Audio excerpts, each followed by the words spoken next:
राधा तू बड़ी भागिनी और कौन तपस्या कीन, तीनों लोग तारण तरन सो तेरे अधीन। सो आप लोगों को इससे अनुमान लग गया होगा कि आज जो हमारे पॉडकास्ट का टॉपिक है वो है भगवान श्री कृष्ण, जिनको हम जनरली घर में प्यार से ठाकुर जी के नाम से बुलाते हैं। तो इन्हीं के विषय में आज हम बहुत डिटेल में डिस्कस करेंगे। और जो हमारे साथ हमारे गेस्ट हैं वो हैं आचार्य गोपाल कृष्ण शास्त्री जी महाराज। गुरु जी नमस्कार। जय श्री कृष्ण। जय श्री कृष्ण। कैसे हैं आप? बहुत बढ़िया, बहुत अच्छे। बहुत समय हो गया, कोटा नहीं आए हैं आप। कोटा जाना हुआ है, कार्यक्रम बीच में कथा के समय रहा है, आना जाना लगा रहता है। आने जाने से मैं एक आपको बहुत बढ़िया सा किस्सा बताता हूँ। अभी जब हम यहाँ पे आए तो मसानी से वृंदावन अटाला चुंगी तक हमें साधन मिला। तो जितना हमने वहां पे किया अटाला चुंगी से यहाँ तक आने में, हमने उतना वापस पे किया। ये वृंदावन है, बिहारी जी की नगरी है, और बिहारी जी की नगरी में सहज नहीं है। यहाँ नगरी में घूमने के लिए बिहारी जी संपूर्ण परीक्षा लेते हैं। ये मतलब उनके भगत भी ऐसे ही छलिए ही हैं। भैया यहाँ तो देखो ब्रज की भूमि है, और यहाँ ब्रज की भूमि में तो जब तक छल न हो तब तक ब्रज भूमि मानी नहीं है। क्योंकि इससे मैं आपको एक किस्सा बताता हूँ। मेरे दादाजी यहीं से बिलोंग करते हैं, मथुरा से। तो वो जब पेपर देने के लिए गए, उनका जब रेलवेज का पेपर था, तो उनसे पूछा गया कि मथुरा की ऐसी कौन सी चीजें फेमस है। बोला साहब मथुरा में 3 चीजें फेमस है। बोला क्या? कि साहब जब आप स्टेशन पे उतरोगे तो आपके पंडे चिपक जाएंगे कि साहब यहाँ चलो, यहाँ चलो, यहाँ चलो, यहाँ चलो। वहां से जब आप ये धर्मशाला में आओगे, मतलब मैं उन्हीं की लैंग्वेज में आपको बता रहा हूँ, धर्मशाला में आओगे और पिंजड़ पे अगर आपने अपने कपड़े सुखाई दिए तो बंदर फाड़ते नजर आएंगे। और वहां से निकले और जमुना जी में गए और अंदर पानी में ज्यादा चले गए तो कछुए चिपके नजर आएंगे। तो बोले 3 चीजें फेमस उनने अपने समय पे यहाँ पे बताई थी। ये ब्रज धूली है, इस ब्रज धाम में प्रेम के सब अधीन हैं, और भैया यहाँ तो प्रेम से सब चिपके हैं। और प्रेम में वो ताकत है, चाहे वो बंदर हो, बंदर भी कहें कि आवरण मत रखो या आवरण दूर करो, और मुख्य रूप से फ्री है कि जैसे हम घूम रहे वैसे तुम घूमो। गुम क्योंकि वैसे भी वृंदावन के बंदर बहुत फेमस है, चश्मे और बहुत सारी चीजों में। यहाँ तो भगवान ने पहले ही कही, जब गोपीन के संग में भगवान ने चीर हरण लीला करी, तो चीर हरण लीला को मतलब है कि यहाँ किसी तरह को आवरण रखो ही मत। ब्रज धूलि में जितने आवरण से दूर रहोगे उतने आनंद में रहो। तो ठाकुर जी ने ये लीला पहले से ही करके बता दी है। या के मार बंदर तुम्हारे चश्मा भय, पर्स भय, मोबाइल भय, जो बनावटी सौदा है वह सबे दूर कर देवे। किस एज में आपने ये सोचा था कि मेरे को इस तरीके के एजुकेशन में आगे जाना है और अध्यात्म की तरफ आगे जाना है? हमारे गांव में हमारे जन्म स्थान आगरा मथुरा के बीच में पड़ता है, रुनकता सूरदास जी की जिसको तपोस्थली बोलते हैं, उसी के पास अटूस गांव है हमारा। एक संत हमारे गांव में कथा करने के लिए आए थे। हमारी मैया ने उनकी सेवा में हमें लगाया। हम 11 साल के थे उस समय। तो हम रोज उनके चरण दबाने के लिए जाया करे, पैर दबाया करे। लास्ट में उन संत जी ने कही कि हमें या बालक को दे दो। कष्ट तो हमारी मैया को भयो, लेकिन है सके हमारे कोई पुण्य उदय भय होंगे जाके कारण से संतन की सेवा में हमें हमारी मैया ने भेज दी हो। हम 11 साल के थे तब आ गए थे। फिर उन्होंने लेकर के हमें रमणीति में एडमिशन दिलाया। परम पूज्य काष्टी पीठाधीश्वर अनंत श्री श्री श्री 1008 श्री परम पूज्य गुरुदेव भगवान के सानिध्य में, पूज्य रमणीति वाले गुरु जी के सानिध्य में वहीं रह करके अपने जीवन को प्रारंभ भयो। और प्रारंभ होते होते वहाँ 2001 में हमने गुरुदेव के सानिध्य में ही प्रवचन कियो। श्री रामचरित मानस पर रमणीति में प्रवचन होयो कर तुम वाके बाद गुरुदेव को आशीर्वाद प्राप्त हुए, फिर कथा करवे लगे। श्री राम कथा, भागवत कथा। तो हम बहुत छोटी उम्र के थे जहां बालकन की खेलवे कूदवे की उम्र होयो करती, वहां हम गुरुओं के चरणों की सेवा में लगे हो करते। कृष्ण भगवान को लोग अलग अलग नामों से जानते हैं और हर व्यक्ति का अलग जुड़ाव है उनसे। एक माँ उनको बच्चे की तरीके से रखती है, एक लड़का बालक उनको मित्र के रूप में देखेगा, एक पुरुष उनको अपने गुरु के रूप में देखता है। तो ये सिर्फ कृष्ण भगवान के साथ ही जनरली ये चीज हम लोगों को देखने को मिलती है। जो और देवी देवता हैं उन लोगों के उनके साथ हम ये चीजें नहीं देखते। तो ऐसा क्यों कि कृष्ण भगवान को अलग अलग रूपों में इस तरीके से देखा जाता है? देखिए, हमारे यहाँ भगवान के 24 अवतार माने जाते हैं। उन 24 अवतारों में 2 अवतार विशेष हैं। एक मर्यादा पुरुषोत्तम श्री राम जी का और दूसरा लीला पुरुषोत्तम श्री कृष्ण जी का। भगवान की कलाएं होती हैं, जिन कलाओं के अनुरूप भगवान प्रकट होके आते हैं। भगवान वामन, नरसिंह, ये 12 कला अवतार थे। ये भगवान विष्णु के। और भगवान राम 14 कला अवतार थे। मतलब इनमें एक कलाएं होती हैं भगवान की, भगवत्ताओं की, जिसमें भगवान की संपूर्ण कलाएं 16 कला होती है। तो उसमें भगवान कृष्ण 16 कला अवतार हैं, जो पूर्ण अवतार माना जाता है। अच्छा। हाँ, वैसे भगवान राम का भी पूर्ण अवतार है, लेकिन भगवान राम में 2 अवतार, 2 कलाएं नहीं थी। भगवान राम कभी नाचे नहीं और भगवान राम ने कभी छल नहीं किया। कभी भी भगवान ने छल करके किसको किस तरह से क्या करना है, छल भगवान, को मतलब पॉलिटिक्स कह सकते हैं। हाँ, जैसे कि टिट फॉर टिट, टिट तुम्हारी for tat. Tat for tat, हाँ। वही वही तुम्हारी जो भाषा में। तो भगवान जो है, जैसे के साथ में तैसे ही, भगवान जैसा व्यक्ति सामने वाला है, भगवान कृष्ण वैसे के अनुसार उसी तरह से भगवान। तो भगवान कृष्ण और राम में यही अंतर था। भगवान राम ने कभी नाचे नहीं, नृत्य नहीं दिखाया भगवान ने गोपियों के साथ में। भगवान ने देखा कि अब गोपियां प्रेम कर रही हैं, तो भगवान प्रेम से उनके साथ में आए। भगवान ने देखा कि दुष्ट मुझे मारने के लिए आ रहा है, तो भगवान ने कहा अच्छा चलिए, तुम्हारी भाषा में ही तुमको समझाते हैं। जैसे ब्रह्मा जी का आता है कि ब्रह्मा जी आए और ब्रह्मा जी ने आकर के भगवान को यहाँ ब्रज में और भगवान की गैया चुरा ली।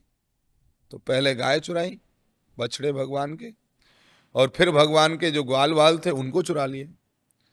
भगवान ने कही बजमारे चल, तेरी भाषा में ही तो देखो। और ये हकीकत है, जो उर्दू बोलने वाला हो तो उसके साथ में उर्दू की भाषा में बोलो तो बढ़िया लगेगा उसको। जो अंग्रेजी बोलने वाला हो तो अंग्रेजी में बात करो तो अच्छा उसको लगे। तो भगवान ने कहा तेरी भाषा में ही तो समझाऊं। तो भगवान ने कहा ब्रह्मा, तुम जो है सृष्टि सृजन करने वाले देवता हो, तो आओ तुमको हम सृष्टि के माध्यम से ही समझाएं। तो भगवान ने जितनी भगवान के बछड़े थे, उतने ही भगवान ने बछड़ों का रूप धारण किया, और जितने भगवान के ग्वाल थे उतने ही भगवान के ग्वाल बन गए। और ये लीला 1 वर्ष तक पूरी चलती रही। 1 साल? 1 साल तक पूरी चली। का ब्रजवासी काऊ यो पतो न पड़ो कि ये छोरा हमारो है कि कोई दूसरो है। भगवान ने वैसो ही बिल्कुल रूप धारण किया। जाकी टांग टूट रही है तो भगवान ने अपनी टांग तोड़ी, जाको हाथ टूट रहा है तो हाथ तोड़ लियो, जाकी आंख ना है तो आंख ना है, जाकी नाक मुड़ रही है तो नाक ही मुड़ी, वही भगवान ने प्रकट करी। जाके हाथ में डंडा है तो वो डंडा भगवान बने, जाके हाथ में कंगन है तो कंगन भगवान बने। भगवान ने जाकर कुंडल पहने तो कुंडली भगवान पहन की गई।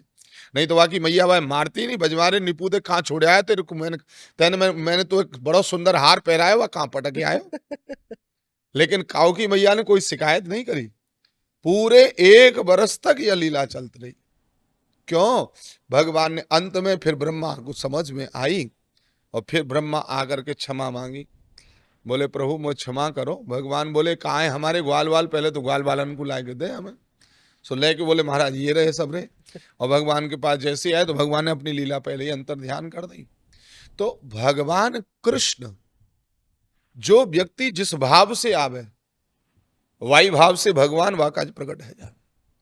भागवत में वर्णन आवे, जा समय भगवान कंस की मल्ल सभा में गए हैं, जिस समय कंस की सभा लगी भई और भगवान वास में प्रकट है के आए, तो भगवान को बलिया पीड़ हाथी मार के और जैसे चले आए रंगभूमि में, तो वह समय भगवान को जाने देखो, मल्ला नाम ऋषि नाम नटवर स्त्री नाम स्मरो मूर्तिमान मृत्युर्भोज पते विराट विदुषाम रंकम गतः सांग्रजम।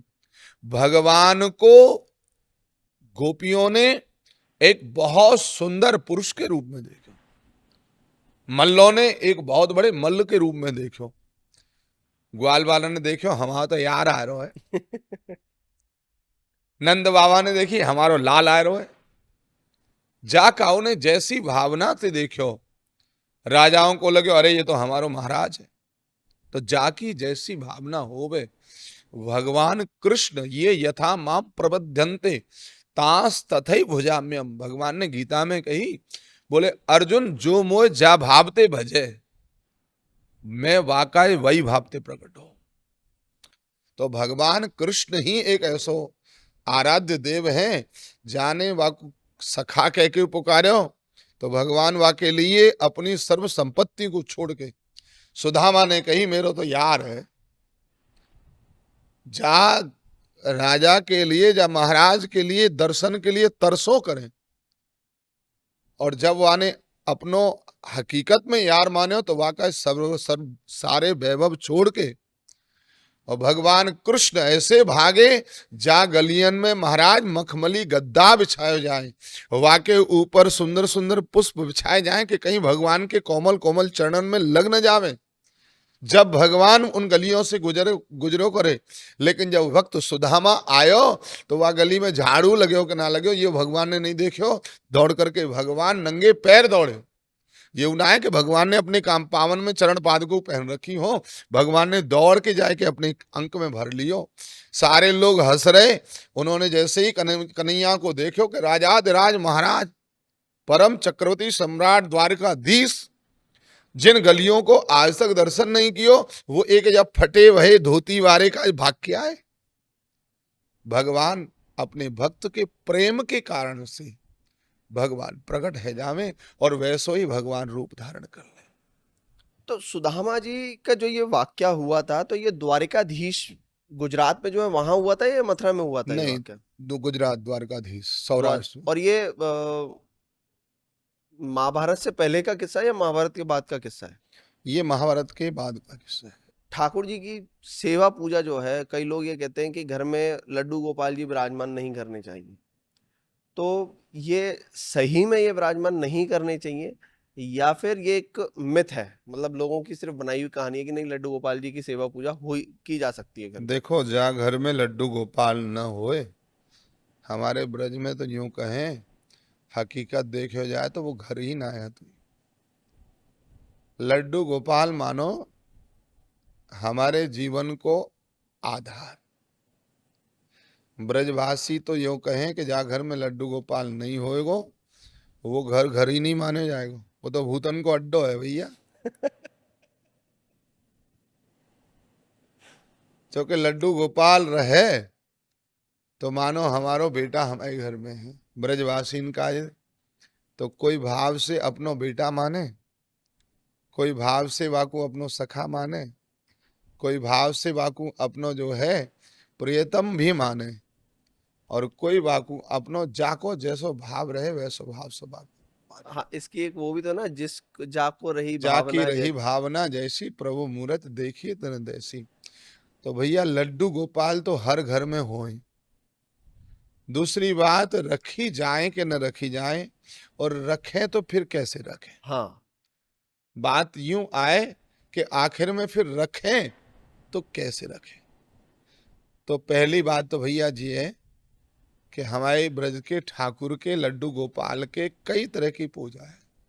अच्छा, ठीक है, जैसे गोकुल नाथ जी में पूजा करें लड्डू गोपाल की, तो हमारे गोकुल नाथ जी में बाल रूप के हैं ठाकुर जी। तो उनके दर्शन जो है ना, सुबह सुबह खुले, जैसे बालक है जगह में ना, तो वैसे ही बालक है जगह में उत्थापन करें, और उत्थापन करने के बाद में फिर से उन्हें थोड़ा सो नहलाएं धुलाएं, और फिर खवाएं पिवाएं, और फिर स्वादन। अच्छा। जे तो है जैसे बालक को जगायो, और बालक के नहलाए धुलाए के खवाए पिवाए फिर स्वाद। बोले बालक जितनो सोवे, डॉक्टर लोगों कहें कि बालक जितनो सोवे उतनो स्वस्थ रहे। तो गोकुल संप्रदाय, जो वल्लभ कुल संप्रदाय जाको बोले, तो वल्लभ कुल संप्रदाय में ठाकुर जी के बाल रूप की सेवा है। मतलब वो ऐसा मान ले कि जस्ट जो बच्चा पैदा होता ज्यादा है। से ज्यादा उनके यहाँ 6 वर्ष, 4 वर्ष, 5 वर्ष के ठाकुर जी, हम 6 वर्ष को ज्यादा बता। ये तो कैसे आप आइडेंटिफाई करते हैं कि ये 6 वर्ष के ठाकुर जी ये हैं? भाव है अपनो अपनो, अपने भाव के अनुसार पूजा करें ना। मैं पूजा को भाव है। अब जैसे हमारे लड्डू गोपाल हैं, तो हमारे लड्डू गोपाल ग्वारिया। अब ग्वाल ग्वाल वालों ग्वालन को कहा है, पर्दा लग जाए तो अच्छो है, न मिले तो फिर सबके सामने बैठ के खा लें। क्योंकि वाकई कहा वहां गैया चरामत चरामत का पर्दा न लगाए, थोड़ी भूख लगाए। तो कुछ ग्वाल पूजा करें। अच्छा। तो ग्वाल पूजा में कछु ठाकुर जी की ग्वाल पूजा हो गए। कुछ उनको भाव है राजाधिराज पूजा करने की, तो वहां जहां 56 भोग, जैसे गोवर्धन में गोवर्धन गिरिराज जी राजाधिराज वाली पूजा हो गए। तो गिरिराज जी में जो पूजा है वो गोवर्धन महाराज जो है वो कृष्ण भगवान का ही स्वरूप है क्या? भगवान कृष्ण को ही रूप है। भगवान ने अपनो ही रूप प्रकट करो है। भगवान ने ब्रजवासीन के मध्य में भगवान स्वयं, क्योंकि अभिमान इंद्र को भयो, तो इंद्र को अभिमान हैवे के कारण से इंद्र के अभिमान को नष्ट कर बेताई भगवान ने कही कि मेरे होत भयो, या ब्रज मंडल में काऊ को अभिमान नहीं रहे हो। क्योंकि भगवान, हमारे भगवान कृष्ण ही प्रेम की मूर्ति बन के रहे। भगवान जब तक 11 वर्ष 56 दिन भगवान या ब्रज मंडल में रहे, तो भगवान ने कबहू अपने पावन में चप्पल भी नहीं पहनी, चरण पादुका नहीं पहनी। भगवान नंगे पैर रहे। भगवान ने हमेशा ग्वाल बालन के संग में जब गए गैया चरावे ताई, तो भगवान ने कहू जे नहीं कि हम भगवान लेके कि भाई चांदी के बर्तन लाओ, वहां बैठ के वो चौकी लगाओ और जब वो खावे। ठाकुर जी ने वहां अपने हाथ में लेके, और वहां में तो ऐसो वर्णन आवे कि जब गाय ढूंढवे कन्हैया निकलो करे, तो जा में खट्टो आम को अचार लगा में, जा में मीठो लगा में, जा में एक मिर्ची दबाई ले में, और गोल बना करके रोटी हाथ में ले लें, और कभी खट्टे को स्वाद लें, कभी मिर्ची को स्वाद लें, कभी तीखे को स्वाद लें। तो हमारो ब्रज मंडल को ठाकुर तो भैया अलवेलो ठाकुर है। भक्तन के भाव के अनुसार भगवान अपनो रूप धारण करे। द्वारकाधीश है तुम्हारे मथुरा में, हमारे राजा थे, वहां राजाधिराज वाली पूजा है। वहां राजा बन के द्वारकाधीश स्वयं राजा बन के पूज रहे। वहां पूजा का विधान भी, प्रणाली भी वहां की अलग है। तो पहली बात यह है कि हम लड्डू गोपाल के साथ कौन सो भाव रख रहे हैं, या भाव में भी लड्डू गोपाल के संग में पूजा करने के कई विधान हैं। कुछ लोग 8 प्रहर की पूजा करें, कुछ लोग 4 प्रहर की पूजा करें। भगवान को जाको जैसो भाव रहे वही अनुसार से। ये आप थोड़ा सा डिटेल में बता सकते हैं कि 8 प्रहर की पूजा और ये 4 प्रहर की पूजा क्या होती है? देखो, 8 प्रहर की पूजा को विधान है कि भगवान के प्रातः हमारे जगबे के बाद स्नान इत्यादि से निवृत्त हो करके ब्रह्म मुहूर्त में भगवान को सबसे पहले मंगला करवो। मंगला के बाद में फिर ठाकुर जी को मंगला भोग लगाएबो।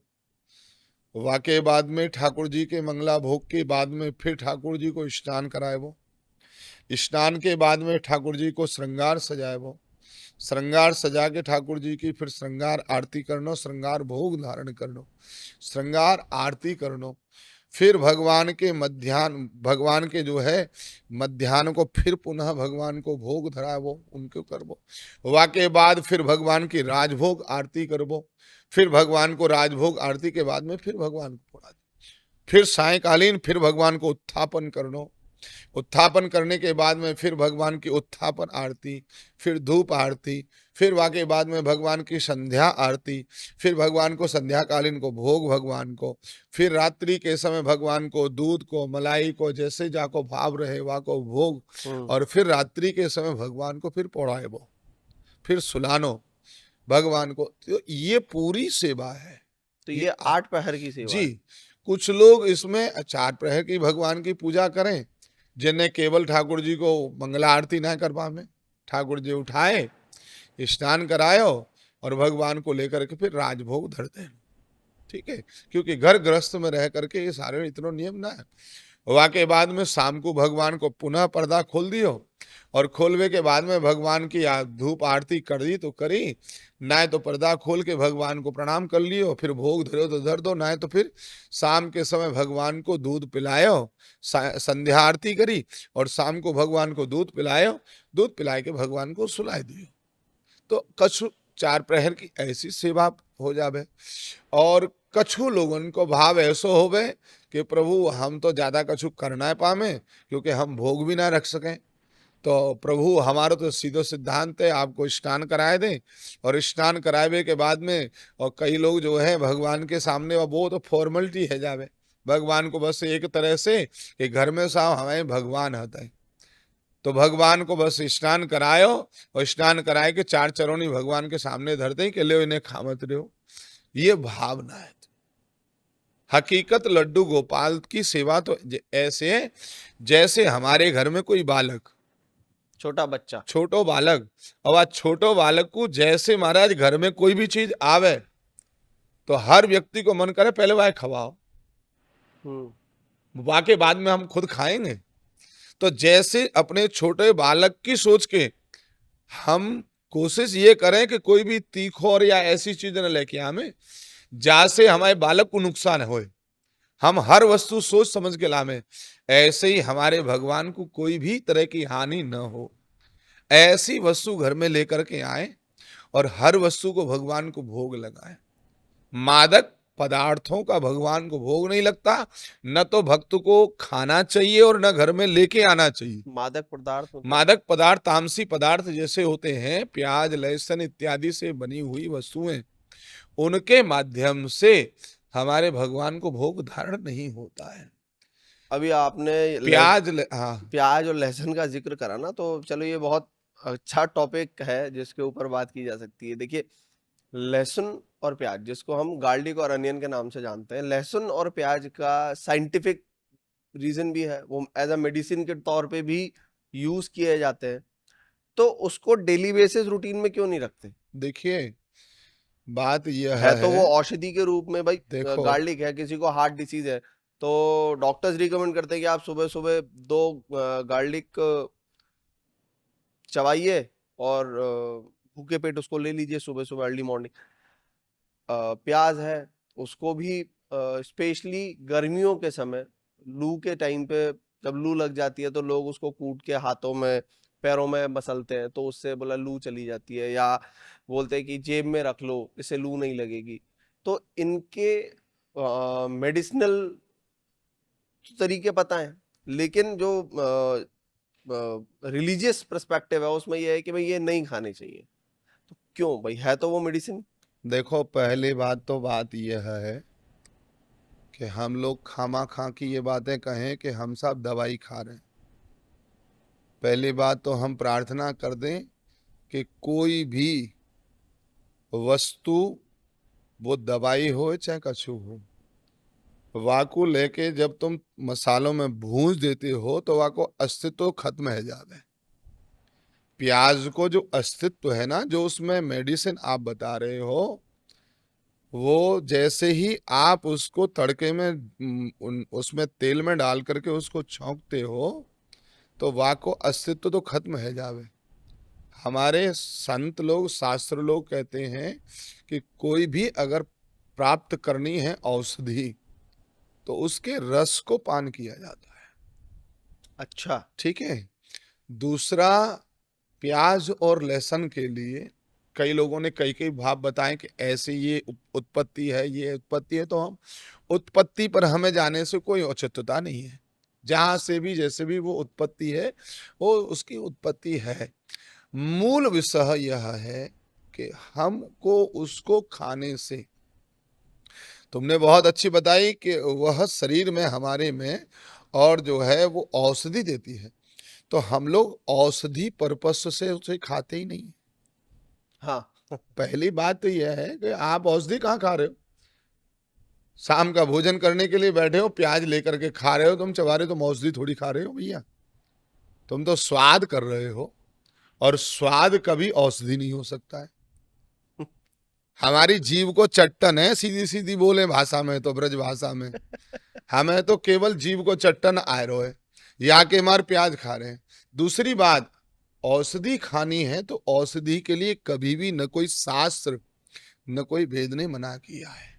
दूसरी बात, डॉक्टर्स लोग आयुर्वेद में जाते हैं। बाबा रामदेव को मैं कल भी यूट्यूब पे मैं देख रहा हूँ कि बाबा रामदेव एक जो है वो दवाई बता रहे, तो उसमें वो उसके जो है लहसुन की पिति भूजी वही वो बता रहे। लेकिन भैया, वाकु खावे के तरीका है, वाह खानो कैसे है, हम्म। हम वाह तरीका तो थोड़ी खा रहे हैं। हाँ। अगर तुम्हें डॉक्टर के ही तरीका दिखाना तो वैसे खाना। तीसरी बात यह है, हमारे शास्त्रों में इसको तामसिकता का रूप दिया है।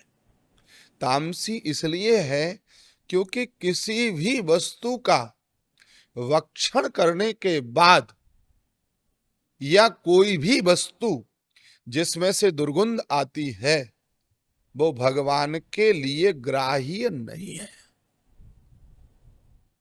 जो व्यक्ति प्याज खाता है, लहसुन खाता है, उसके मुख में से दुर्गंध आती है। हाँ, उसका स्मेल ऐसा होता है। तो अब भले ही लोग उनको जो है वो कहें उल साहब खुशबू आ रही है, तो वो खुशबू वालों के लिए हो सकती है खुशबू, लेकिन वैष्णव संप्रदाय में उसको दुर्गंध कहते हैं। और हमारे वैष्णव शैव्य जो भगवत उपासक जो प्रियजन हैं, अगर भगवत सेवा में शास्त्र में ये कहा है, हमारे मुख से भी अगर दुर्गंध आती है तो उस मुख को भी अपने को बंद करके भगवत सेवा करनी चाहिए। क्योंकि भगवान के लिए ये निषेध इसलिए विशेष रूप से है क्योंकि उसमें से जो गंध आती है वो गंध अच्छी नहीं है। और भगवान को हम कोई भी वस्तु ऐसी नहीं जिसके द्वारा हमारे भगवान को अप्रिय लगे। भगवान की ही उत्पत्ति है, सब कुछ भगवान की है, लेकिन इसका मतलब ये नहीं होता है कि उनको हमको सबको भक्षण करना है। भगवान औषधि के रूप में, अब औषधि खाते हैं आप, उसी का आप रस निकाल करके और उसको जो है डॉक्टर लोग देते हैं, दवाइयों मेडिसिन में डाल करके देते हैं। कई तरह की सिरप आती हैं जिनमें वो पड़ा रहता, अरे सिरपों में कितनी में जो है आपका अल्कोहल पड़ा रहता है। रहता तो है, क्या बिल्कुल इसका रहता है। मतलब ये थोड़ी नहीं है डॉक्टर ने लिखा है उसको पान करने पर, इसका मतलब ये नहीं कि वो अल्कोहल का उसका वो लग जाएगा। उसकी एक शुद्धा करके वो मेडिसन के तौर पर खा रहा। लेकिन अब कल को फिर वैष्णव ने उसने पान तो कर लिया, लेकिन उसके बाद में बोले वाह भाई वाह, अब तो चलो इसको पीते ही रहो पीते रहो। हमारी किसी भी वस्तु के अधीन हो जाना ये वैष्णव संप्रदाय में या ये भगवत भक्त के लिए ये अच्छा नहीं है। इसलिए हमको प्याज लहसुन का भक्षण नहीं करना चाहिए। ठाकुर जी और बांके बिहारी जी और मथुराधीश जी, ये दो बड़े स्थान है मथुरा में।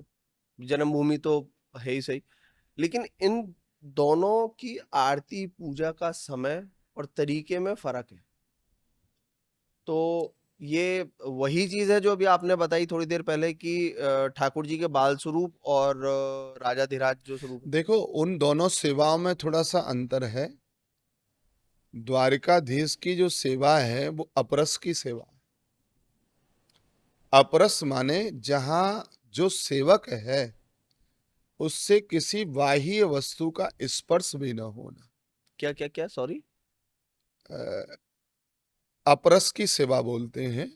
अच्छा, अपरस माने जिसमें किसी भी व्यक्ति का स्पर्श न होना, स्पर्श ना हो। न होना, अच्छा, संपूर्ण शुद्धता। ये द्वारिकाधीश जी की सेवा पूजा करते हैं द्वारकाधीश इसमें। जी की जो सेवा है, मैंने तुम्हें पहले ही बता दिया कि दोनों सेवाएं, वो बाल वाली जो भगवान की ग्वाल वाली हैं, हाँ। और वो राजाधिराज। तो वहां द्वारकाधीश में जो सेवा है वो राजाधिराज वाली सेवा है। राजा जैसे राजा के यहाँ पर राजा की सेवा होती है, मान लीजिए हमारे मोदी जी के यहाँ उनका भंडारी भी जो भोजन बनाने वाला है वो किसी को छू नहीं सकता है, वो किसी से मिल नहीं सकता है जब तक भोजन बनाएगा वो। हाँ, एक कि प्रोटोकॉल होता है। एक प्रोटोकॉल है। तो वो बिल्कुल भी किसी से न तो मिलेगा जब तक वो भोजन बना करके नहीं निकलेगा, उसका कार्य पूरा नहीं होगा, न वो किसी से मिलना है, न उसको किसी से छूना है, न कुछ। क्योंकि कई बार छूने से भी, स्पर्श मात्र से, जैसे कोरोना काल में केवल स्पर्श करने से दूसरे के शुक्राणु दूसरे में प्रवेश कर जाते हैं, ऐसे ही किसी दूसरे व्यक्ति के शुक्राणु किस तरह के हैं, केवल मात्र स्पर्श हो गया और वो भगवत सेवा में लगा हुआ है तो उसके अंदर वो शुक्राणु प्रवेश कर जाएंगे, तो उसकी भगवत भक्ति उसकी जो है बदल जाएगी, उसकी सेवा का रस बदल जाएगा। तो और जो व्यक्ति उसमें प्रोटोकॉल में है तुम्हारी भाषा में, तो उसका दिमाग केवल मात्र मात्र उसका केवल उसका मेन सेंटर पर उसका ध्यान है, उसका अच्छा। फोकस मुख्य वहीं पर है, केंद्र पर। मेरा कार्य है, जब तक मेरा काम नहीं होगा तब तक मैं किसी से मिल नहीं सकता हूं। तो वो उसका ध्यान, उसकी एक एक इंद्री उस कार्य में लगी होगी। तो ये है राजाधिराज वाली सेवा। तो इसलिए द्वारकाधीश में जो सेवा होती है वो द्वारकाधीश मतलब द्वारका के राजाधिराज, तो उनके एक अपने प्रोटोकॉल है, वो प्रोटोकॉल वो फॉलो पूरा होगा। उसमें ही होना है। दूसरा, जन्मभूमि की जो सेवा है वो ठाकुर जी, गैया चराने वाले ठाकुर जी की सेवा है। अच्छा, वो ग्वाल स्वरूप की तो वो सेवा है। ग्वालिया तो कहाँ किससे मिल रहे हो, कहाँ है, कैसे, जब सब तरह की भाषा है, तो तो वो जन्मभूमि, हमारे ग्वाल ठाकुर है। जन्मभूमि तो वैसे अगर जिस हिसाब से नाम है और पहचान है, वो भगवान श्री कृष्ण के जन्म का स्थान है, जो जन्मभूमि है, तो वहां तो उनके बाल स्वरूप की होनी चाहिए थी। भगवान के देखो, जन्मभूमि में भगवान दोनों चीजें करी है ना।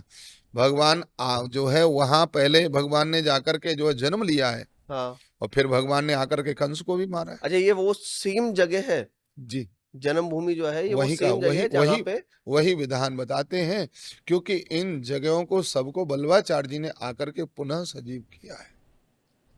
ये सारी चीजें जो हैं भगवान बल्लवाचार्य जी ने सबको प्रकट किया है।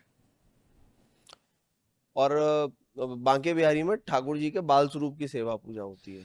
बांके बिहारी में ठाकुर जी के बाल स्वरूप की सेवा है, जिसमें ठाकुर जी हमारे जो है रास रचैया हैं, माखन चुरैया हैं, गोपियों के स्वाद ग्वालों के साथ में भगवान खेल खेलने वाले हैं। तो भगवान के वो सब रूप है बांके अच्छा, बिहारी। एक चीज और है कि मैं ऐसी बात कर रहा था, मम्मी से बात कर रहा था अपनी, तो मम्मी ने मेरे को बताया था कि जब आप बांके बिहारी जी के दर्शन करते हैं तो उनके साथ राधा वल्लभ जी के भी दर्शन करने चाहिए, वरना अधूरे माने जाते थे। ऐसा सही है? देखिए, यहाँ वैसे तो 5 ठाकुर हैं भगवान के। अच्छा। हाँ, राधा रमण हो गए, राधा वल्लभ और राधा दामोदर, और अपने बांके बिहारी, और राधा राधा रमण। इस तरह से हमारे ये 5 ठाकुर जैसे हैं। पंच केदार है, उसी तरीके से हाँ, हमारे यहाँ पे पांच। तो इन पांचों ठाकुरों का विधान है वैसे तो दर्शन करने का। लेकिन ऐसा नहीं है कि एक के दर्शन कर लिए और दूसरे के नहीं किए तो उसका फल नहीं है। अच्छा। सब अपनी जगह हैं। अच्छा। काऊ को रस काऊ में, काऊ को रस काऊ में। राधा, हमारे जो है राधा वल्लभ जी हित हरिवंश प्रभु जी ने प्रकट किए हैं उनको, और हमारे राधा जो है श्री बांके बिहारी जी हमारे श्री हरिदास प्रभु जी ने प्रकट किया है। तो दोनों ठाकुरों की सेवा अलग अलग है। राधा वल्लभ की सेवा अपरस की सेवा है, और वहाँ में अपरस को विधान है, वहाँ भी काउते रहते, काउते स्पर्श नहीं होगो। अच्छा। और हमारे बांके बिहारी में गोसाई जी सबकी मालव लय में, भोगू हाँ लय में, हाँ हाँ हाँ। वहाँ एक नियुक्त है राधा वल्लभ जी में भोग एक ही दुकान को रहे, वहाँ की दुकान को ही भोग लगेगा।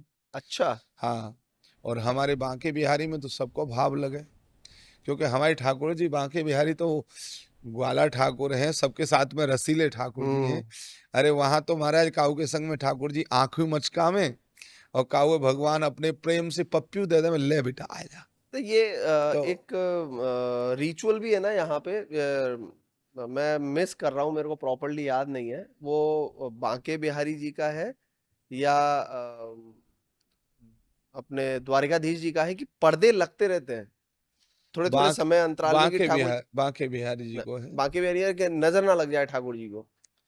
बात ऐसी भई कि एक राजस्थान की एक बार एक गोपी आई अपने मैया बाप के संग में, तो वो आयो करती, वहाँ के माँ बाप जो है हर बार जो है अमावस्या पे आयो करते, पुराने समय की बात है।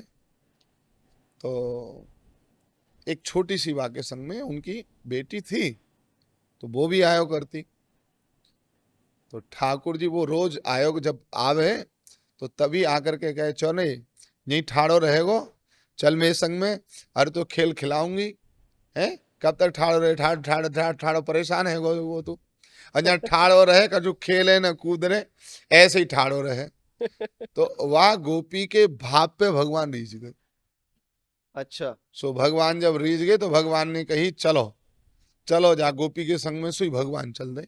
बोले ऐसो करियो कि कल सुबह और अपने बाबा ते कह दियो कि सुबह सुबह जो है अपनी अपनी जो है वो यहाँ आए के और अपनी गाड़ियाँ लगा दे, और मैं सुबह चलूंगा। सो बोले ठीक है। सो सुबेरे महाराज गैया अपनी गाड़ी लगा दी, बैलगाड़ी पे आयो करते वो। तो भयो ऐसो कि वो बैलगाड़ी पे आए, तो बैलगाड़ी पे जैसे ही आए तो सुबेरे वाने अपना लगा दी वाने। गोपी ने कही हमारो बाबा रोज तेरे दर्शन करबे को हर बार आवे, और वहां पे चलो नहीं जावे कछु हो नहीं। तो पहले तो भगवान वहां के संग में खेलवे लगे वहीं पे, और खेलते खेलते भगवान खेलते खेलते ही भगवान ने तो भगवान थे वह गोपी ने कह दी। और जब वह गोपी ने कह दी तो वह गोपी के कहने के कारण से सुबह भगवान वह गोपी के गाड़ी पे बैठ गए, और गाड़ी पे बैठ के वह के संग में चल दी। तो भगवान जब यहां से भरतपुर पहुंच गए, तो भरतपुर जाके भगवान को इधर प्रातः भयो, सबने जाके मंदिर खोलो गोसाई जी ने, तो वहां में ठाकुर जी नहीं। और जब ठाकुर जी नहीं तो बड़ो आश्चर्य भयो कि ठाकुर जी कहाँ गए, बांके बिहारी कहाँ गए, बांके बिहारी कहाँ गए। तो बांके बिहारी कहाँ गए या भाव को लेके ढूंढने लगे। तो काऊ ने बताई कि एक 12 वर्ष को बालक, और वो बालक बैठ के जहाँ पे अभी अभी कुछ देर पहले और गाड़ी पे बैलगाड़ी पे बैठ गए हो। तो समझ गए गुसाई लोग के ठाकुर जी जो है, और बालक को रूप धारण करके और चले गए। तो बोले किधर गए, तो पूछत पूछत पूछत पता चली कि भरतपुर पहुंच गए। तो भगवान को भरतपुर जाकर के पकड़ो, भगवान से प्रार्थना करने लगे प्रभु चलो। भगवान बोले अब तो हम जा गोपी का आए, हम तो जय के संग जाएंगे। बोले प्रभु अगर आप चले जाओगे तो हम सबको कहाँ हो। तो भगवान ने कही ठीक है हम चल तो रहे, लेकिन एक रूप हमारो नहीं देखो। तो एक रूप बांके बिहारी को भरतपुर में हुए। अच्छा। हाँ, तो भगवान बांके बिहारी एक रूप में भरतपुर में है, और फिर भगवान वहां से लौट आए। तो फिर भगवान को कही, तब से सबने कही बोले आज से सब पर्दा कियो करेंगे। तो अब जब से गोसाई जी ने कही ऐसा न हो कि फिर से काउती आंख मिल जाए, तो जा वजह से भगवान फिर से पर्दा करवो चालू। अच्छा, तब से ये हाँ परंपरा तब शुरू से हुई अब है। वो डर लगे हमारे गुसाई लोगों ने, गुसाइयों को बोले कहीं ऐसा न हो कि फिर से काउती आंख बिचका ही और फिर से काऊ के संग में ठाकुर जी चले गए। क्योंकि ये तो रसीलो ठाकुर है ना, और हमारा रसीलो ठाकुर कब कौन के संग चल दे कोई पता ना भैया। गुरुजी अभी है ना, जन्माष्टमी आ रही है, तो मैं ये जानना चाहूंगा कि जन्माष्टमी में जो ठाकुर जी का जन्म का जो और उनकी पूजा का जो तरीका है, वो क्या है, सही तरीका क्या है उनकी पूजा का जन्माष्टमी वाले दिन का? जन्माष्टमी महोत्सव हर जीवन का आनंदोत्सव है। जन्माष्टमी पे प्रातः काल भगवान को जगाना है, और ये उसी दिन की नहीं है, हर रोज का विधान लड्डू गोपाल के लिए है। पीतल की जितनी भी धातु से बनी हुई प्रतिमाएं हैं, उन सभी का विधान है, उन सबको प्रातः स्नान कराना चाहिए। अच्छा। बहुत से लोग अपने घर में केवल ठाकुर जी लेते हैं और ले करके और शोकेस में भगवान को रखते हैं। तो शोकेस में रखना भगवान का ये ठीक नहीं है।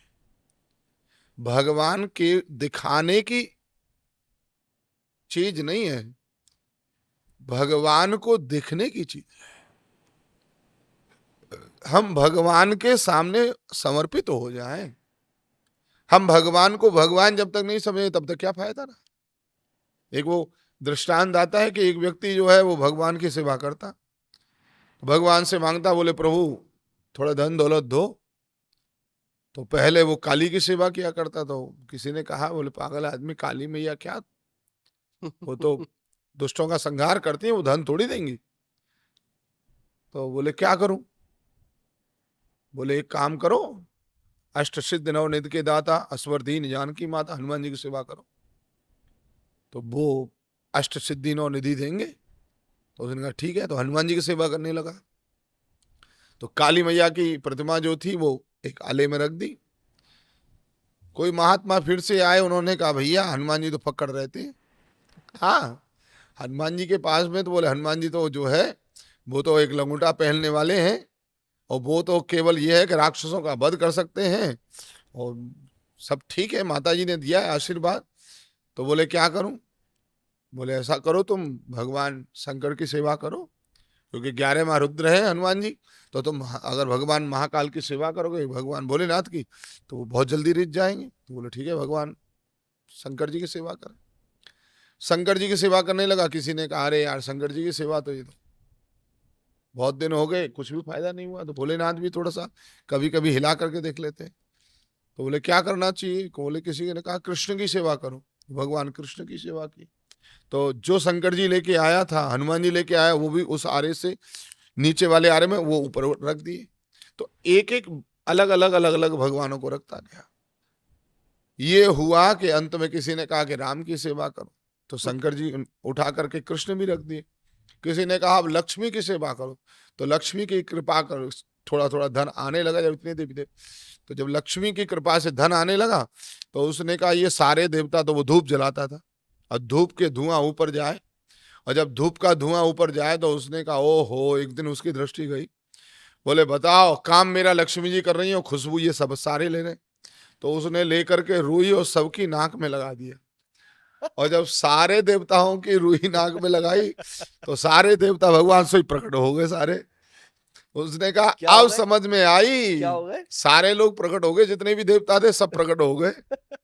सारे देवता जैसे ही प्रकट होके आए, बोले अब समझ में आई, जब नाक में रुई लग गई, रोज खुशबू ले जाते थे, आज तुम्हारी नाक में रुई लगा करके ये खुशबू बंद की तो प्रकट हो गए। तो सभी भगवानों ने कहा हकीकत में आज तक तो तू हमको प्रतिमा मानता था, एक पीतल की, एक अष्ट धातु की एक प्रतिमा मानता था। हकीकत भाव तो यह है बेटा, आज तूने हमको भगवान माना है। तो मैं पहली प्रार्थना तो ये करूं सबको कि जितने भी धातु से बने हुए देव हैं वे साक्षात हैं। ये भाव सोच करके हमको पहले तो उनकी सेवा करनी है। दूसरा भाव, जन्माष्टमी वाले दिन ठाकुर जी का उत्थापन किया जाए। उत्थापन करने के बाद ठाकुर की पूजा का भी विधान यही है। ठाकुर जी को दूध का भोग लगाओ। दूध का भोग लगा के जैसे अपने बच्चे को आप उठते ही दूध देते हो, उसी तरह से भगवान को भी दूध पिलाओ। दूध पिलाने के बाद में भगवान को फिर स्नान कराओ। स्नान करा के भगवान को श्रृंगार सजाओ, खूब सुंदर मनोहर श्रृंगार करो उस दिन। और श्रृंगार करने के बाद में फिर ठाकुर जी को लेकर के सुंदर भोग, उस दिन का विधान भी है, पंचामृत स्नान भी कई लोग कराते हैं। फिर भगवान को आराम से भोग लगाओ। भोग लगा करके मध्याह्न बेला में ठाकुर जी का पर्दा बंद करके ठाकुर जी को मुकुट बंसी उतार करके उनको विश्राम में कर दो। सायकालीन वही 4 बजे जैसे उत्थापन करते हैं वैसे ठाकुर जी को उठाओ।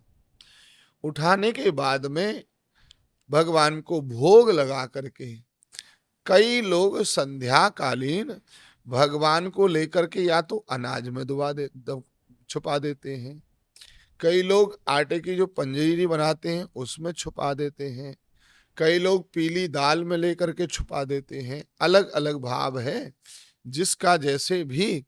और कई लोग ठाकुर जी का पर्दा लगा देते हैं। जिसे ठाकुर जी का हमने पर्दा लगा दिया और ठीक रात्रि के समय फिर उसके बाद में भगवत आराधना करें, खूब भगवान की सेवा करें, भगवान का पूजन पाठ यजन सब कुछ करें। उस दिन खूब भगवान के मंत्र का जाप करिए, क्योंकि उस दिन का किया गया मंत्र जाप शास्त्र कहते हैं 100 गुना लाभ देता है। अगर एक माला भी आपने कर ली उस दिन तो वो 100 गुना तुमको लाभ प्राप्त कराएगी। तो कौन सा वो मंत्र होना चाहिए जिसका देखिए, माला करनी मंत्र चाहिए? तो गुरु मंत्र का जाप होना चाहिए, और जिनके पास में गुरु मंत्र नहीं है वो भगवान के नाम का मंत्र कोई भी जो उनको अच्छा लगे। वैसे शास्त्र में ओम नमो भगवते वासुदेवाय द्वादशाक्षर मंत्र को खुली छूट दी है, जिसको गुरु लोग भी प्रदान करते हैं और जिसको जप भी सकते हैं। तो द्वादशाक्षर मंत्र का जाप करें, और अगर गुरु मंत्र तुम्हें मिला है प्यारे तो गुरु मंत्र को जपना चाहिए। गुरु मंत्र बेसिकली वही है ना जो जिस समय आप दीक्षा लेते हैं किसी जी, से, तो जो मंत्र आपको जो दिया गुरु जाता है। दीक्षा देने के समय पे जिस मंत्र को गुरु प्रदान करते हैं वो मंत्र ही गुरु मंत्र कहलाता है। अब जैसे कि मेरा जब जनेऊ हुआ था, यज्ञोपवीत हुआ था, तो मेरे पिताजी ने मेरे को मेरे कान में मंत्र दिया, तो वो वही। यज्ञोपवीत के समय में तो गायत्री मंत्र ही दिया जाता है। हाँ, तो वो गायत्री मंत्र तो ब्राह्मण क्षत्रिय वैश्य को जपना ही है। अच्छा। शूद्र भी जपने के जप सकते हैं, लेकिन अन्य प्रणाली नहीं। तो गायत्री मंत्र तो हमको जपना ही जपना है, वो तो जपना है। तो इसमें और गुरु मंत्र में गायत्री क्या फर्क मंत्र होता है? व्यक्ति के जन्म का अधिकार है। गायत्री मंत्र माने संसार में हमको चलने के लिए एक प्रकाश है, और गुरु मंत्र माने हमें परमार्थ पर चलने का प्रकाश है। हमको दोनों मार्गों पर चलना है, संसार में भी जीना है। तो गायत्री हमको संसार में प्रकाश दिखाती है। जहां जहां हमारी संसार में बुद्धि उलझेगी, गायत्री माँ हम वहां से हमको निकाल करके सदमार्ग पर दिखाती है। लेकिन परमार्थ पर जाने के लिए हमको किसी भगवत शरण, जो भगवत अनुरागी है, जो भगवान का प्रेमी है, जो भगवत चरणों से प्रेम रखने वाला है, जो भगवान की सेवा में तत्पर रहता है, जो भगवान की सेवा करता है। इतना ध्यान रखना, जो भगवान की सेवा न करे, जो भगवान की सेवा में न रहे, जो भगवत चरणानुरागी नहीं है, ऐसे किसी भी गैर सनातनी को गुरु मंत्र मत लीजिए। वो आपको गुरु मंत्र नहीं देंगे। ऐसे सनातन से तुमको विमुख करने वाले वो केवल अपने नाम का मंत्र देते हैं, और वो अपने नाम का मंत्र देंगे तो वो तुम्हारा क्या भला कर पाएंगे। वो न तो गुरु हैं, न तो ऐसे गुरु को बनाना चाहिए, और न ऐसे गुरु के गुरु मंत्र का जाप करना चाहिए। गुरु मंत्र वह है जो तुमको भगवान से जोड़े। गुरु मंत्र वह है जो तुम्हारे पुण्यों को लेकर के भगवान की बैंक में जमा कर दे। सीधी सी बात में कहें तो गुरु मंत्र माने एक बैंक का खाता। जैसे बैंक में अकाउंट नंबर होता है, जिस अकाउंट के माध्यम से आप लेते हो और अपना धन जमा कर देते हो, इसी तरह से भैया हमारे उस गुरु मंत्र के माध्यम से भगवान के चरणों में हमारे पुण्य, हमारे सत्कर्म, हमारा भजन, हमारा पूजन, हमारा ध्यान, योग, साधना, भगवत चरणानुरागी जो भी हम प्रेम करते हैं वो सभी भगवान के चरणों में जमा हो जाता है। जैसे ही आप गुरु मंत्र की माला जपते हो, संध्याकालीन आप माला लेकर के बैठते हो, पूरे दिन में जितने भी तुमने पुण्य किए हैं वे सारे पुण्य सत्कर्म तुम्हारे महाराज माला लेते के बैठने पर ही भगवान के चरणों में समर्पित हो जाते हैं। माला का मतलब है अकाउंट लिखना। माला का मतलब है अकाउंट, आपने जो अकाउंट है वो मैनेजर को अपनी स्लिप पर लिख करके जमा कर देना। तो जैसे ही माला लिए, ये माला हमारी एक तरह से अकाउंट है, और माला लेकर के हमने वो स्लिप माला को लेकर के जो हमने जपा महाराज, जो पुण्य जितने भी भीतर हमारे हमने एकत्रित किए पूरे दिन के, वो जमा। प्रातः काल हमने माला की, रात्रि में जो भी हमने सत्कर्म पुण्य पूजन जप तप साधना की, भगवान के चरणों में जमा। जैसे बैंक का ब्याज मिलता है 1%, 2%, 7%, 9%, जो भी मिलता है, ऐसे ही हमारे यहां भी ब्याज मिलता है। और ये ब्याज है हमारा 60 गुना, इसको बोलते हैं 60%। तो भगवान के चरणों में जो पुण्य जमा हो जाते हैं, गुरु को जो प्राप्त कर लेते हैं, गुरु मंत्र प्राप्त कर लेते हैं, उनको भैया 60 गुना भगवान के आपके पुण्यों का ब्याज प्राप्त होता है, जिस पुण्य को आप लोग महाराज कमाते खर्च नहीं कर पाते। तो वही गुरु मंत्र जितना हो सके खूब जाप करिए। रात्रि के 12 बजे जब भगवान के जन्म का समय आता है, उस समय भगवान को उसके मध्य में से निकालिए, चाहे तो कमल पुष्प में रखिए, चाहे अन्य पुष्पों में रखिए, चाहे अनाज में रखिए, चाहे पीली दाल में रखिए, चाहे पंजीरी में रखिए, जिसका जैसा भाव है उस भाव के अनुसार से रखते हैं। और उसके बाद भगवान को निकाल करके फिर दूध से स्नान कराइए, दही से स्नान कराइए, फिर घी से स्नान कराइए, फिर शहद से स्नान कराइए, फिर उसके बाद बूरा, अंत में बूरा लेकर के भगवान अच्छा, को, शक्कर नहीं, भूरा। हाँ बूरा या शक्कर कुछ भी मतलब, अच्छा, दोनों में से हाँ एक दोनों होता में से कोई भी, गुड़ वाली शक्कर भी ले सकते, उससे लेकर के भगवान को खूब मालिश करिए। भगवान को पंचामृत स्नान करा के, शुद्ध गाय का दूध हो, गाय का घी हो, गाय का दही हो, दूध दही फिर घी फिर शहद हो और फिर शक्कर या बूरा हो, पंचामृत, फिर इन पांचों चीजों का मिला हुआ, इन पांचों वस्तुओं का मिला हुआ, दूध दही घी शहद बूरा या शक्कर, पांचों चीजें मिली हुई उस पंचामृत से मिले हुए से फिर स्नान कराना चाहिए। पहले अलग अलग कराइए, फिर पांचों से मिलकर के स्नान कराइए, फिर भगवान को प्रक्षिप करके शुद्ध स्नान करा के फिर प्रक्षिप करिए, पहुंचिए। कोई सुंदर कपड़ा, कोमल कपड़ा लेकर के भगवान को पहुंच करके फिर उनको अंगवस्त्र पहनाओ, फिर ऊपर से अच्छी वाली जो भी सुंदर पोशाक भगवान के लिए लेके आए हो उसको धारण कराओ, फिर भगवान को श्रृंगार सजाओ, श्रृंगार सजा के भगवान को पूरा परिवार मिल करके फिर भगवान की दिव्य भोग लगा करके दिव्य आरती करिए। आरती करके भगवान को उस रात्रि में भगवान के प्रकट होने का पावन अवसर माना जाता है। तो भगवान जब प्रकट हो जाते हैं तो फिर खूब बधाइयां गाइए और खूब आनंद मनाइए।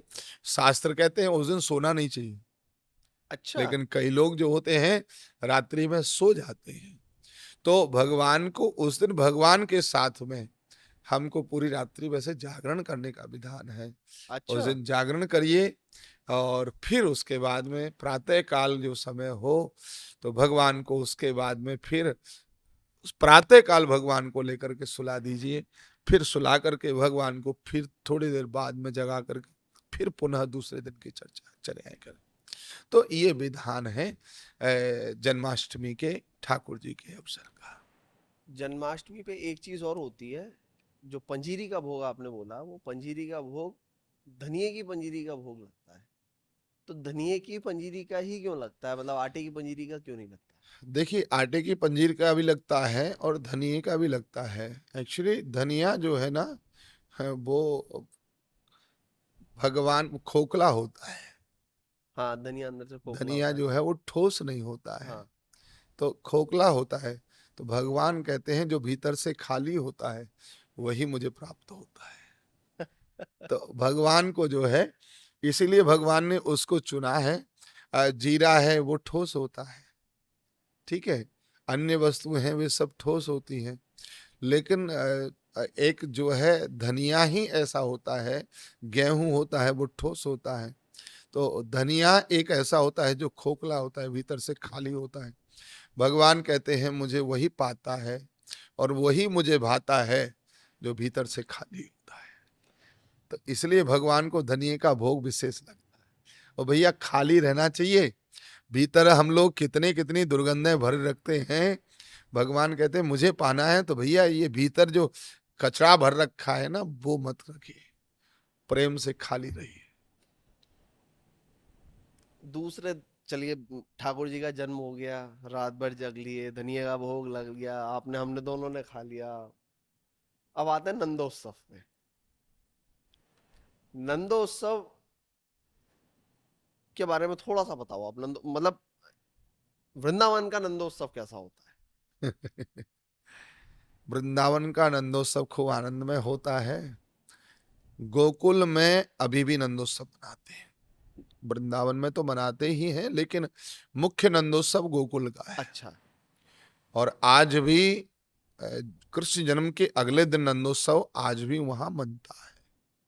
हमारे रमण रेती में भी मनाया जाता है, रमण रेती में भी मनाते हैं। नंदोत्सव का मतलब है जैसे नंद बाबा के यहाँ लाला को जन्म भयो और प्रातः काल भयो, नंद बाबा की बहन ही नाम हो तो सुनंदा। नंदा और सुनंदा दो बहन थी, नंदा बड़ी बहन थी और सुनंदा छोटी थी। तो नंदा आ नहीं पाई थी तो सुनंदा को भेज दिया। तो सुनंदा सेवा में थी, तो सुनंदा ने जाकर के सूचना दी बाबा तेरे लाला भयो है। तो बाबा ने कही लाला को दर्शन में करूं तो ये सब ब्रजवासिन की कृपा से मुझे प्राप्त भयो है, क्योंकि बाबा को तो 8 साल की उम्र में लाला भयो, नंद बाबा के नंद उस बाबा समय जब के ठाकुर जी का जन्म हुआ है? 60 साल की उम्र में। अच्छा। ऐसो बता में कि 60 साल के बाबा भय। तो नंद बाबा ने तो उम्मीद ही छोड़ दी, लेकिन सबरे ब्रजवासी ने कही बाबा हम तो अपने 1 वर्ष के एकादशी को फल देंगे, हमने जो भी पुण्य 1 वर्ष तक करे हैं उन सारे पुण्यन को फल हम तो को प्रदान करें, तेरे घर लाला हुए। और वही पुण्य को प्रताप के कारण से भगवान को लाला की नंद बाबा लाला की प्राप्ति हुई।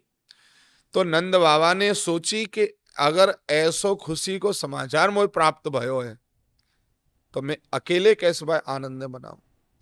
तो नंद बाबा ने सबरे गोकुलवासी जितने हत काहे सबरेन को न्योता दो भैया मेरे घर आओ। अच्छा। और सब आए के आनंद उत्सव मनाओ।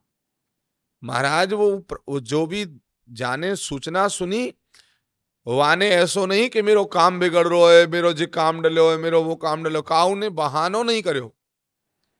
लेकिन आज को इंसान के पास में 50 बहाने है जामे, कितनों भी कोई बुला तो रहे नहीं आ पावे। लेकिन वहां ब्रज में ऐसो आज भी महाराज आनंदोत्सव में सब प्रकट है जाए। नंद बाबा के यहाँ सूचना मिली, सबरे अपने अपने कामने छोड़ के नंद बाबा के यहाँ पे आ गए।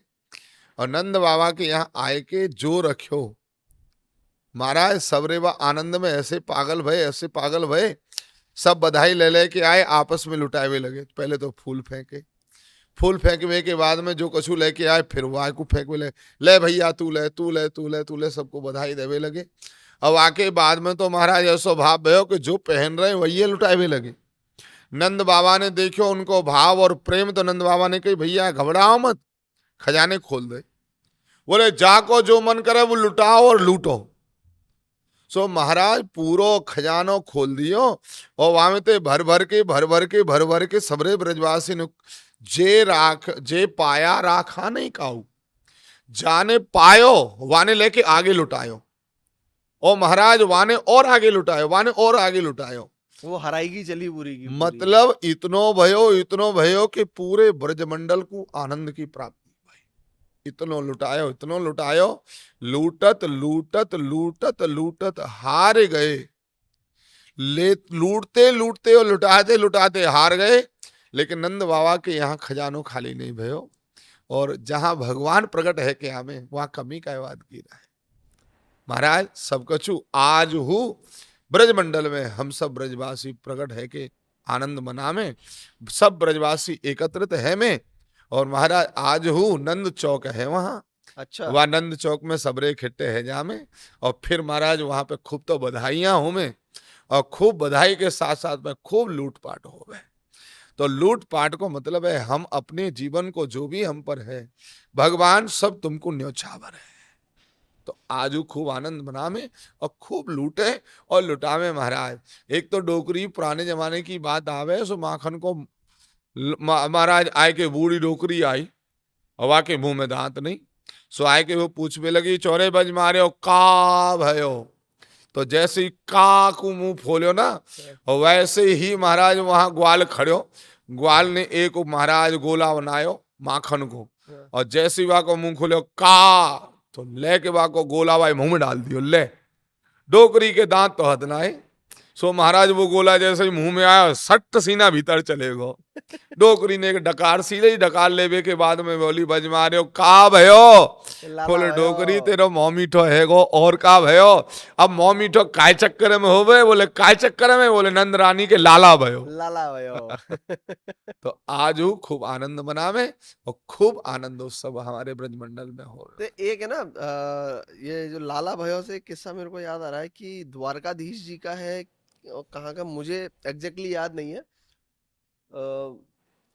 दूसरे दिन शायद कढ़ी बटती है कुछ ऐसा होता है, लाला। वो तो छठ में दिन हो गए छी को वो। हाँ हाँ हाँ, हाँ वो क्या होता है थोड़ा सा हाँ, तो वो ब्रज की लीला है। तो वो सब ठाकुर जी की लीलाएं हैं ये सब। हाँ तो वो सब है। अच्छा नंदोत्सव में हूँ करे भाई, नंदोत्सव आप में। आपने अटेंड किया गोकुल का नंदोत्सव, आपने अटेंड किया है? हाँ कियो अपने बचपन में जब रहे। हमने तो सिर्फ सुना है, आज तक हाँ कभी मौका नहीं अरे पड़ा। खूब आनंद हो गए महाराज, आजो खूब चकाचक आनंद वहां पे। जाएंगे और कभी। ब्रजवासी सब, और वहां में खूब वो पीलो बन के फिर वो दही और हल्दी को मिश्रण करें, दही में हल्दी मिला में, हाँ, और फिर सब में वो छिटा दे में, बेसन हल्दी मिलाए के वो ये छिटा दे में। नंदोत्सव वाले दिन। हाँ ये लाला को मतलब छीची को विधान है कि सबके ऊपर वो जब बालक होवे ना तो वो फटी फटी फटी फटी सी वो, हाँ तो वो सबके ऊपर। तो ये लाला का विधान है। अगर कोई व्यक्ति मथुरा आता है, वृंदावन आता है, ब्रज आता है, तो वो कौन कौन सी मुख्य जगह है जहां उसको दर्शन करने चाहिए? भाई ये तो हर गली में मंदिर है, हर जगह ठाकुर जी विराजमान है, पर वो मुख्य जगह कौन कौन सी है जहां पे एक व्यक्ति को अगर आता है तो दर्शन करने चाहिए? तो सबसे पहले यमुना जी को स्नान करे, यमुना जी को पान करे, यमुना जी को जो है दर्शन करे। शास्त्रों में कहे यमुना के दर्शन से जो पुण्य की प्राप्ति होवे, यमराज वा को कभी भी स्पर्श नहीं करे। यमुना के स्नान करने से हमारी शरीर की जितनी भी हमारी तामसताएं हैं या जो विकार हैं वो सब नष्ट है जामे। आचमन करने से हमारा हृदय पवित्र है। तो सबसे पहले ब्रज में आयवे पे आंखें पवित्र चाहिए, हृदय पवित्र चाहिए, और भैया शरीर पवित्र चाहिए। तो हम बाहर जैसे हते, यमुना मैया हमें पहले भगवान के अनुकूल कर दे। जैसे माँ बेटे को सुंदर बना देती है, कितनों धूल धूसर बालक हैरो होए, भले ही गोबर में लौट के आवे, मैया के पास में जा, एक गाल पे थप्पड़ लगावे, तुरंत नल के नीचे खड़ो कर देवे, और नल की टोंटी चलाए के वहां नहाए के बढ़िया सजाए के, और फिर पाउडर लगाए के एक प्यार से पप्पी करके कहे जा खेलवे। ऐसे ही ब्रज धाम में आए के भैया सबसे पहले तो यमुना मैया को स्नान आचमन, और फिर जो है भैया जो है ये यमुना मैया को दर्शन करें। वाके बाद ब्रज धूली लेके, जहां भी ब्रज की धूली मिल जाए वह ब्रज धूली लेकर के अपने मस्तक पर तिलक लगावे। मस्तक पे तिलक लगावे मतलब ये बुद्धि विचलित न हो, ठहर जावे। और ब्रज की जो धूली है ना महाराज आजो पवित्र है, लेकिन धूली लियो भैया, धूली को मतलब यमुना जी की जो रज हथगा है वही लेके घोल ले, हवाएं लेके कहीं से, या फिर भैया रमणरेती या टटिया स्थान जाओ, वहां की धूली लेके वहां लगाओ। वाके बाद में दर्शन करवे को कौन कौन सी जगह दर्शन करना चाहिए? तो भैया सबसे पहले गोकुल की तरफ चले जावे, जहां भगवान को, या मथुरा में दर्शन करना है तो द्वारकाधीश और जन्मभूमि को दर्शन करें। वाके बाद में गोकुल चले जावे, गोकुल में गोकुलनाथ जी को दर्शन करें, भगवान के रमणरेती को दर्शन करें, 84 खम्मा को दर्शन करें, महावन में जहां नंद भवन स्वयं आज भी बने हुए है, चिंता भगवान के वहीं ऊखल बंदन है, वहीं पर ब्रह्मांड घाट है, और फिर चिंता हरण है। और वाके बाद में दाऊ जी को दर्शन करवे ताई भी चले जावे। लौट के आए के अगर वाके पास में कम से कम घूमने को यहाँ ब्रजमंडल में 3 दिन चाहिए, 3 दिन को घूमने को प्रकरण है। वाके बाद में फिर रात्रि विश्राम चाहे मथुरा में कर ले, चाहे भैया वृंदावन या गोवर्धन जहां अनुकूल लगे वहां कर। दूसरे दिन सवेरे उठे, सबसे पहले निधवन की मंगला करें। निधवन की मंगला करवे के बाद में फिर राधा वल्लभ जी की मंगला करें। राधा वल्लभ जी की मंगला करवे के बाद में फिर बिहारी जी को दर्शन करें, वहां के बिहारी जी को दर्शन करें। वहां के बिहारी जी को दर्शन करने के बाद में फिर मदन मोहन जी को, राधा वल्लभ जी को, राधा दामोदर जी को और राधा रमण जी को, इनके दर्शन प्राप्त करें। क्योंकि हमारे 5 ठाकुर हैं, मदन मोहन जी, राधा वल्लभ जी, राधा दामोदर जी, राधा रमण जी और बाके बिहारी। इन 5 को दर्शन करवे के बाद में फिर इन 5 को दर्शन जब कर लेवे, वाके बाद में इन 5 को दर्शन करवे के बाद में भगवान गोपेश्वर को दर्शन करें। गोपेश्वर के दर्शन करवे के बाद में मध्याह्न काल के दर्शन बंद है जा। फिर संध्या कालीन में भैया ठाकुर जी के आधुनिक जो वृंदावन बने हो वहां को दर्शन करवे जावे। ये तो निज वृंदावन के दर्शन है भैया। और फिर निज वृंदावन से फिर आधुनिक वृंदावन के दर्शन है। आधुनिक वृंदावन में आवे इस्कॉन टेम्पल, वाके बाद में वैष्णो देवी को दर्शन करें। वैष्णो देवी के बाद में वहीं लोटस टेम्पल है, वहां को दर्शन करें। और वाके बाद में फिर भैया प्रेम मंदिर में आए के आंख इनको खूब टिमटिमाओ क्योंकि वहां लाइट को आनंद लो और वहां ठाकुर जी को प्रणाम करो। वाके बाद में फिर भैया रात्रि है जावे। अगर तुम्हारे पास में समय है तो बिहारी जी की शयन आरती और कर लो रात्रि को। 9:30 बजे बिहारी जी की शयन आरती है वे। शयन आरती करवे के बाद में फिर आराम से तुम भी अपनो शयन करो। तीसरे दिन आज सवेरे उठो और उठवे के बाद में सीधे फिर सुबह जागो। जाग करके अपने नित्य नियम टाइम से फ्री है जाओ और जाग करके फिर सीधे निकल जाओ यहां से बरसाने। नंदगांव वर्षानो को दर्शन करो, कोकिलावन को दर्शन करो, जहां महाप्रभु जी की बैठक है वहां को दर्शन करो। वाके बाद में और फिर वाके बाद में गोवर्धन महाराज को दर्शन करो, जो साक्षात कलयुग के आराध्य देव हैं। और भगवान श्री कृष्ण ये वरदान देके गए हैं, जो मेरे गिरिराज की परिक्रमा काहू की मन में कोई भी संकल्प चल रहा है और वहां को संकल्प वहां को कई बार वाने अपनी अर्जी लगा ली, पूरी ना है रही, तो भैया दान घाटी से परिक्रमा प्रारंभ करे। दान घाटी वाले मुखार बिंद पे एक नारियल और कुछ सेवा रख करके भगवान के चरणों में अर्पित कर दे। अपनी मनोती उस नारियल पे रखे और भगवान के चरणों में समर्पित करके और वाके बाद में गिरिराज जी की परिक्रमा करें। एकादशी से पूर्णिमा के बीच में संकल्पित जो परिक्रमा है वो एकादशी से पूर्णिमा के बीच में है। और भाव की परिक्रमा तो जब मन में आवे तब कर जाओ, लेकिन जाका वो संकल्पते करनी है वो एकादशी से पूर्णिमा के बीच में करे। और परिक्रमा करवे के बाद में फिर आकर के दान घाटी पर अपनो प्रणाम करे, धूल चढ़ावे और प्रार्थना करके अपने घर को जाए। तो अंत में गिरिराज जी को परिक्रमा करे, चाहे वो मानसिक रिक्शा से करना हो रिक्शा से करे, पैदल करने की क्षमता हो तो पैदल करे, और जाका हुए जैसे करनी हो वैसे करे।